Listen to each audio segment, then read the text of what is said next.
पिछले वीडियो यानी heat part 4 में सभी थर्मोडायनेमिक्स के नियम और स्टैटिक जीके में इस फिजिक्स सब्जेक्ट के हिसाब से कुछ हीट करने के प्रोसेस आपके सामने पेश किया था।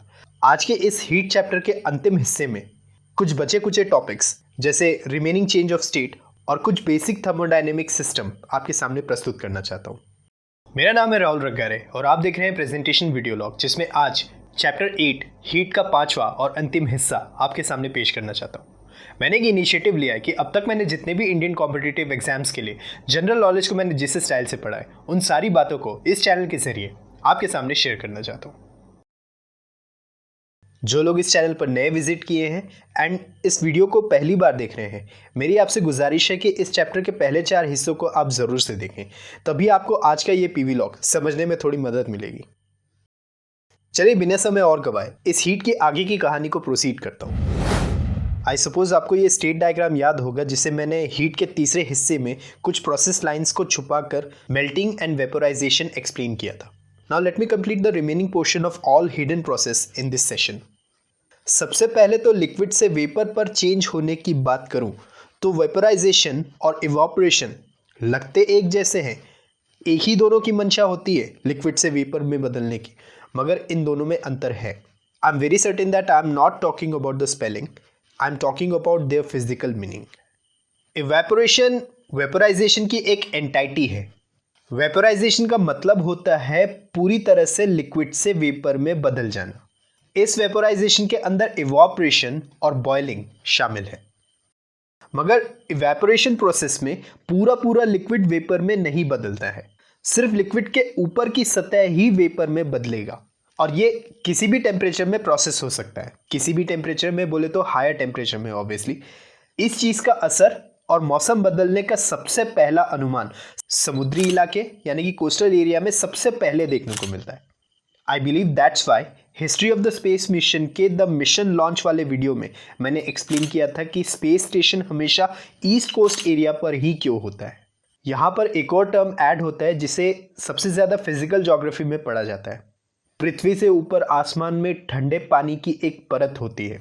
अगर ये पानी के वेपर्स उसी एटमॉस्फेयर में मौजूद हो तो उसे नमी यानी कि ह्यूमिडिटी कहते हैं। पृथ्वी में ज़्यादा नमी वहाँ पाया जाता है जहाँ पर समुद्री तल से ऊंचाई ज़्यादा हो, और बरसात के मौसम में तो बहुत ज़्यादा नमी पाई जाती है।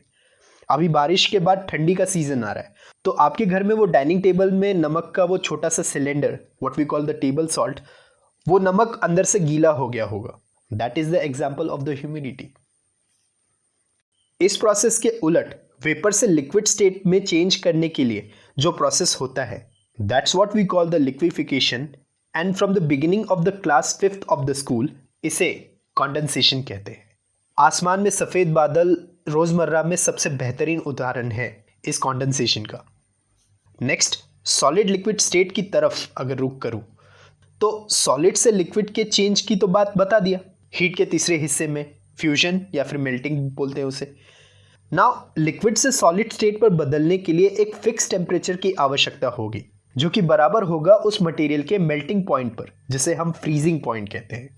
इस टेम्परेचर के पॉइंट पर कोई भी लिक्विड अगर सॉलिडिफाई हो जाए तब इस प्रोसेस को सॉलिडिफिकेशन कहेंगे, या फिर आम भाषा में इसे फ्रीजिंग कहेंगे। ये तो रही बात बीच के स्टेट की, यानी कि लिक्विड स्टेट की कहानी यहाँ पर ख़त्म होती है।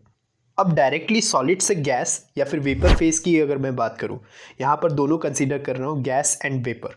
तो ऐसे प्रोसेस जो सॉलिड मटेरियल को हीट करने से गैस या फिर वेपर में बदले, ध्यान रखना यहाँ पर मैं सॉलिड से गैस या फिर वेपर की बात किया, इसे सब्लिमेशन कहते हैं। सब्लिमेशन में ये दोनों टर्म्स वैलिड है, सॉलिड से गैस में बदलने की और सॉलिड से वेपर में बदलने की। लेकिन इस प्रोसेस के उलट गैस या फिर वेपर्स को डायरेक्टली सॉलिड में बदलने की प्रक्रिया को डीसब्लिमेशन कहते हैं। सब्लिमेशन का उल्टा डीसब्लिमेशन। अब इस डीसब्लिमेशन के अंदर 2 चीज़ें होती हैं। अगर वेपर फेज से सॉलिड फेज पर कन्वर्ट होता है तब उसे होआफ्रॉस्ट कहते हैं या फिर फ्रॉस्टिंग कहते हैं, और गैस फेज से सॉलिड पर कन्वर्ट हो तब उसे डिपोजिशन कहते हैं। एक बार फिर से सुनिए, वेपर फेस अगर सॉलिड में बदले तो वो कहलाता है फ्रॉस्टिंग, और गैस फेस से सॉलिड फेस पर कन्वर्ट हो तो उसे कहते हैं डिपोजिशन। सो आई होप आपको ये स्टेट डायग्राम की पूरी कहानी समझ में आ गई होगी। आगे बढ़ते हैं। Now I want to return to the other thermodynamic process which I had left in the previous PV logs. मैंने सॉलिड कंटेनर के अंदर एक्सपेंशन और स्पेसिफिक हीट की बात किया था। मैंने उसी कंटेनर के अंदर रखे लिक्विड और उससे संबंधित लेटेंट हीट की भी बात किया था। इन दोनों में कॉमन चीज़ क्या है? उस पर मॉलिक्यूल का मूवमेंट। जैसे मैं आपके सामने ये रॉड दिखा रहा हूँ जिसमें मैं लेफ्ट सिरे से मैं जो है वो उसे हीट कर रहा हूँ, और उसके अंदर जो मॉलिक्यूल्स हैं वो जो है जिसे मैंने लाल मॉलिक्यूल से मैंने रिप्रेजेंट किया है, वो रेड मॉलिक्यूल्स जो हीटेड मॉलिक्यूल्स है वो ऑसिलेट करते करते उस सोए हुए कोल्ड मॉलिक्यूल जो राइट में रखा हुआ है उसको धीरे धीरे जो है वो पुशअप करते रहेंगे, और धीरे धीरे करके जैसे जैसे वो आगे बढ़ता जाएगा पूरा का पूरा रॉड जो है वो क्या होगा, हीटअप हो जाएगा। और ऐसे करते करते एक सिरे से दूसरे सिरे पर वो हीट पूरे मटेरियल में फैल जाती है। तो मटेरियल पर हीट करने के कारण मॉलिक्यूल का मूवमेंट कंडक्शन कहलाता है।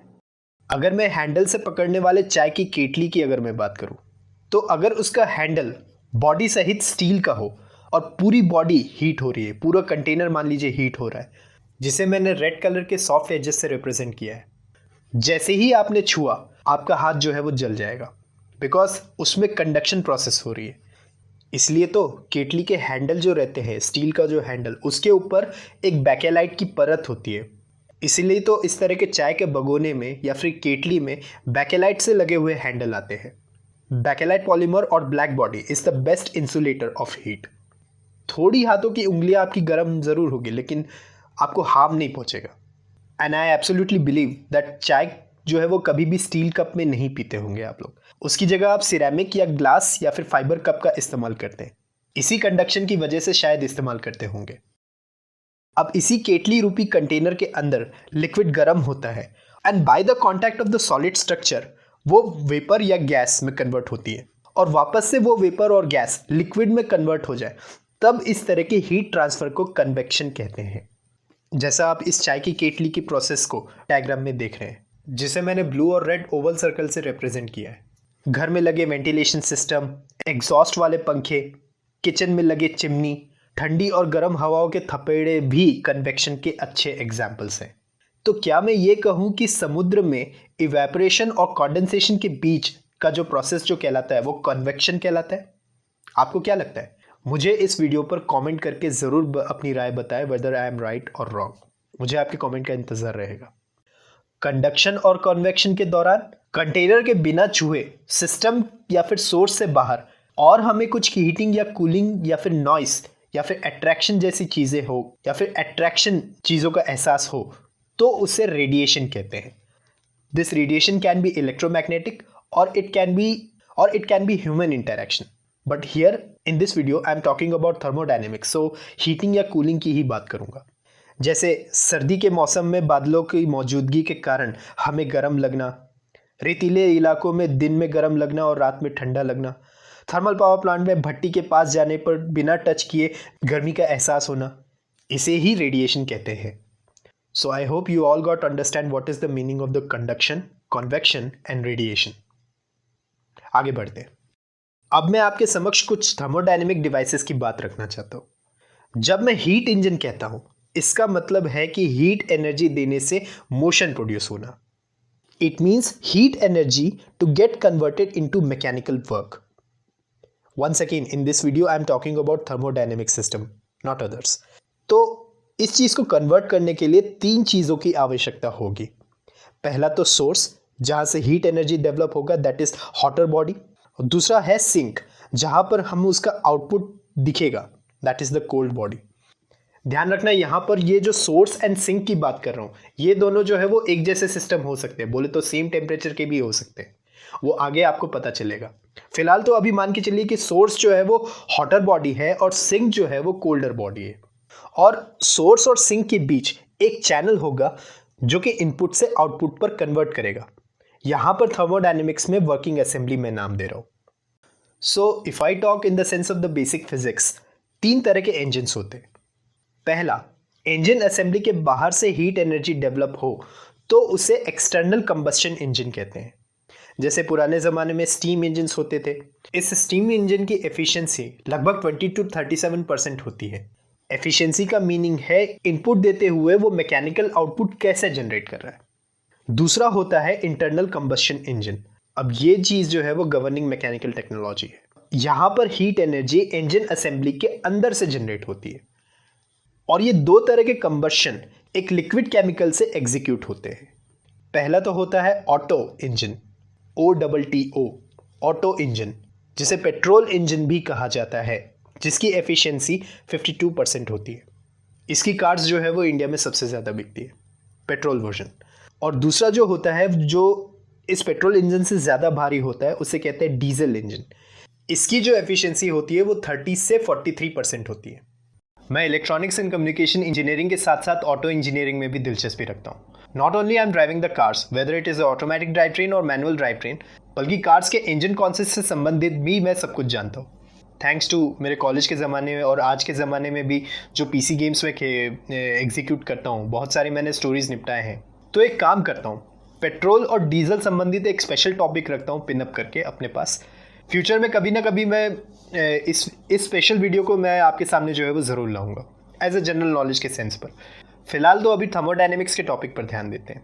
जैसे जैसे थर्मोडायनेमिक इंजन्स की खोज जो है वो आगे बढ़ती गई, कई सारे प्रैक्टिकल हुए थे, तब starting from the zeroth law कि कोई भी काम को शुरू करने से पहले हमें ज़ीरो से स्टार्ट करना चाहिए।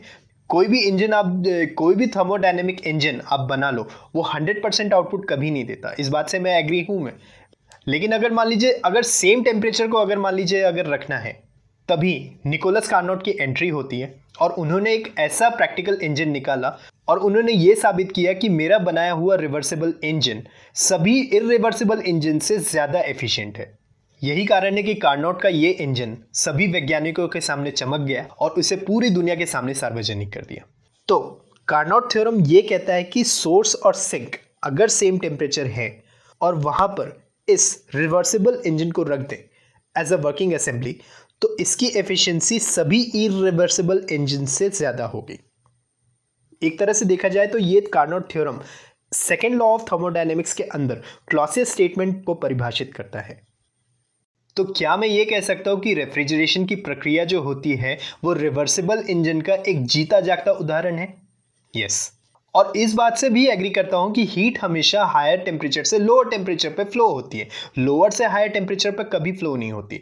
लेकिन अगर वो हायर टेम्परेचर अगर वो कंट्रोल्ड स्टेटस में हो, यानी कि अगर मान लीजिए उसे हायर टेम्परेचर को ठंडा किया जा सकता है, फॉर एग्जाम्पल रेफ्रिजरेटर या फिर जिस रूम में मैं बैठा हूँ जिसमें मेरे AC चलता है कभी कभी, अभी तो बंद है, तो अगर ऐसा होता है, ना सिर्फ हम थर्मल इक्विलिब्रियम इस्टेब्लिश कर लेंगे बल्कि हम अपनी सुविधा के अनुसार उस पर थर्मोडायनेमिक इक्विलिब्रियम भी इस्टेब्लिश कर सकेंगे।